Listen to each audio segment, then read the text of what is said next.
Fernando. What is up, everybody? It's Connie here from Geek on Your Face, and welcome back to more Paladins Closed Beta. Today we're going to be playing Fernando. Fernando's kind of like a tank. He has 3 abilities. Obviously, all of them have 3 abilities. Fireball, that's his basic damage-dealing ability. Shield is his main ability. It's really awesome. He can put up a shield, blocks 3,000 damage. You can't attack while it's on there. While he's using it, but he is really amazing at holding a point and keeping everybody safe and alive if they're staying behind the shield. You can also use charge, and if you have the shield up while you charge, then it will do damage to people that you run into with the shield, or you can just do it as an escape mechanic, but it's not that great of an escape mechanic. Most of the time, if you're charging away, you're probably still going to get killed because it doesn't go all that far, but you can get a card that increases its distance. Let's see what we get, though. We get Towering Barrier. I'm probably going to be taking that just for the shield size. I think I might actually take Aegis. Just for... It's really... I don't know if I should take Towering Shield, because at the first point that you defend, as a Fernando, your shield's probably going to get focused down really quickly, so if I have more health, they're probably going to use all of their abilities on my shield, and I'm still going to have a little bit of juice left in it to allow me to survive. If I had gotten the Towering Barrier, it would have let me keep my teammates a little bit more safe, but I'm expecting that I'm going to be one of the only people on the point anyway. That's kind of what a Fernando does, so hopefully we can cap this one pretty quickly. Nice, we have Ruckus here. It's nice to have Fernando and Ruckus because he'll kind of be able to be on the point with me at the same time because he's tanky like me. So it allows us to kind of get a really good hold and a nice foot point on the point.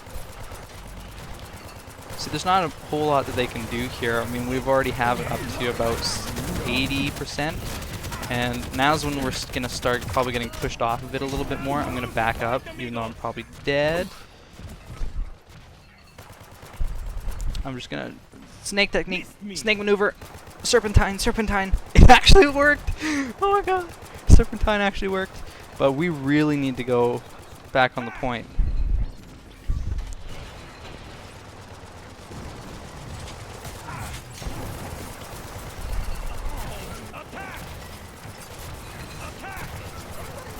So here we go, I'm back on the point.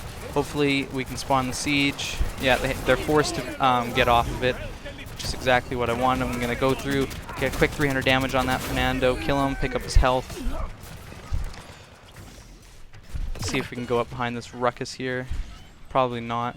They have a Sky, they do, so I do have to watch out for being caught out of position. It's really unfortunate that he took that health because I needed it. We're going to get Evolve, which increases our max health by 100%, so it basically makes us unkillable even when we don't have our shield up because we have 7k health now.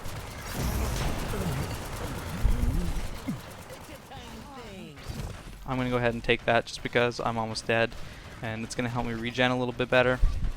There's not a whole bunch I don't think that I can do at this siege just because I'm below half health. It'll be pretty dangerous.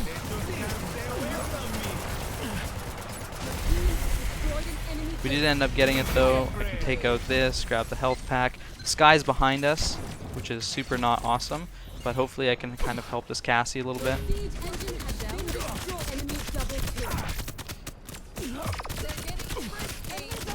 Nice, I can take that. And she dropped her bomb before she died. I can block that with my shield. That's really an awesome benefit of having the increased shield health. Is that it's just if I'm stacking health so much with my shield health and my base health, there's not a whole lot that they can do to me when I'm on the point now. If I can regen most of it, then I'm going to be pretty hard to shake off these. I did pick the right one, so that's awesome.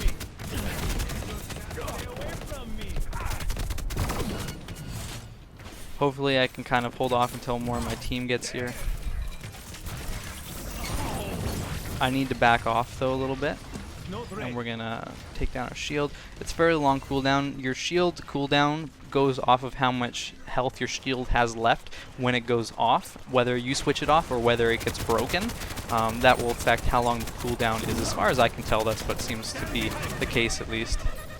So we managed to push the Fernando off. She's probably gonna go pick up the kill for the Fernando, and everything will be right in the world. She did end up putting Oh, she didn't put the bomb down, but I need to put my shield up anyway. Because I'm not in combat and my shield is still up, I'll actually still regen for being out of combat. So she's went into sticky bomb. You can tell that a Skye goes into sticky bomb when the radius of the bomb is a lot smaller. That just means that she's going to be trying to look for squishy targets instead of me, which is really good. Now she won't be able to push me off the point as easily. I see that she's really low. If she doesn't get picked up by one of them, which she did. Okay, let's get this pip here. Nice. So we can go ahead, we can get Scorch. Scorch is really useful, just because I already have a lot of health stacking items.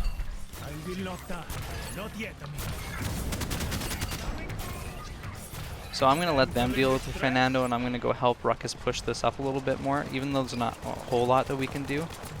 Oh, damn. That was my fault. I could have let him survive.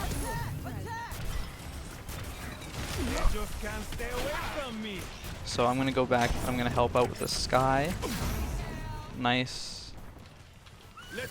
I'm going to let her pick it up just because it's easier for me to survive than it is for her. I wasn't able to really help push with that siege, which is unfortunate. Oh god. Unfortunately, it looks like we're probably going to die here unless we can make a hasty getaway, which is really unlikely. I'm going to go ahead. I'm going to try and block most of the damage, which ended up working out. I think that pip got away, which is really good for us. Capture point has spawned. Alright, capture point's over here. I'm the closest one to it, so I'm going to go over there. They're keeping them at bay in their base, which is a really good strategy if they can actually accomplish it effectively. If they get wiped, then we pretty much lose this point guaranteed because they won't have any cards left to help when they respawn. So it all depends on whether you're ahead or not. If you wanted to keep the enemy at their base, Skies and stuff like that can always kind of weasel their way out of their base without you noticing them. So it's all just, it's a grab bag on whether it's a good idea or not to do. I'm just going to put my shield up here so that I absorb the area of effect damage and I keep my teammates behind me healthy. Your teammates can shoot through barriers such as Fernando's shield and Barrick's barrier, so it's always a good idea to step in front of them if you notice that they are getting focused down a lot and they can still do damage from behind your shield, so it's really important to make sure you're using that effectively. I'm going to try and chase this Ruckus down. I probably should be able to catch him. There's not a whole lot that he can do. He's most likely going to die. Yeah. This Skye is kind of out of position, so if she can... Yeah, hopefully we can get the Skye. That'd be really big. I'm more worried about the Skye than I am anything. So unfortunately that's going to hit me just because of where it was actually placed on me, so I can't put my shield in front of it. I had confidence that I could outdamage her even if she put her poison darts up, which is kind of what you have to do to deal with Skye. She's really squishy, so if you can out DPS her and just burst her down really quickly and don't let her damage take care of you too much, which I'm stacking health, so it's unlikely that she could kill me in that short of amount of time. It's really the best way to deal with her, I've found. If you can't notice before she gets behind you, it's best to try and DPS her down. I'm going to stand in front of my pip here so that he doesn't get caught out. Our siege engine's doing a decent amount. We'll most likely win with the next one if we can capture it. Ruckus is out of position, so is Pip. There's not a whole lot I can do for them. I'm just going to call for a retreat so that we can set up and barricade an area for the next objective. Yeah, I just need to kind of leave. If he dies, I kind of need to let them die. Yeah. Unfortunate, but you know, sometimes you have to make calls like that. End up getting a new card. We're gonna do resilience. This just means that I can't get CC'd, I can't get knocked up by Cassie, things like that. Okay, let's see. I think I just got knocked out by Cassie. So what does this do then? Because the knockup's a CC, but I just got CC'd. So how the hell does that even make sense? She's gonna try and stick the bomb onto me. There's not really a whole bunch I can do about that though. good that Ruckus was there to kind of help me.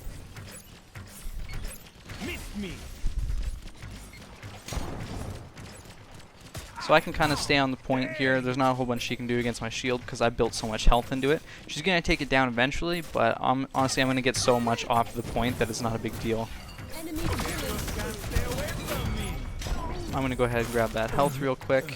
I can walk through Pip's adhesive freely though, is what it looks like. So that's actually a really useful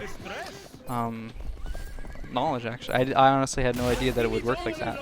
Oh, I missed out on getting points. You should generally stay on the point until it's captured 100% because then you'll get plus 8 points to add on to your score. Just a little score buffering, you know. It's always fun to get that high number. So let's see if we come out behind. No. We ended up picking Skye there for about 300, and any damage you can do to a Skye to kind of force her away from you is almost always useful. That Ruckus should get picked up. Yeah, he did. They just can't stay away from me. I'm just gonna kind of walk up front with my shield here. Now that I'm within range of the Fernando, I'll be able to take him on. And honestly, we should just push this.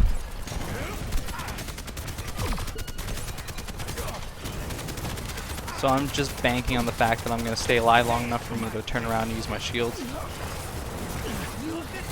Unfortunately, they were right above me, so I am going to die this game. I'm pretty sure I hadn't died that whole time. That's unfortunate. But it's not like it really matters. That was Fernando gameplay, guys. I think I played the objective really well. I focused the points appropriately, and I helped out my team when I could. So let's just go ahead and check our score.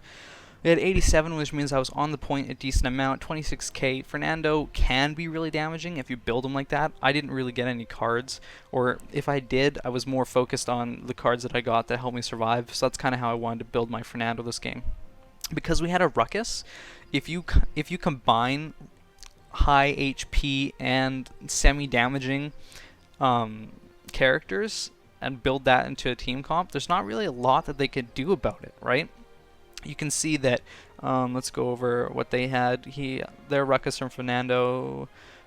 All in all, he wasn't building as tanky as me, which allowed me to out-sustain them in the fights and stay on the points more. And this Ruckus was just bad. Yeah, I don't know. Those are not bad cards, but he was just bad.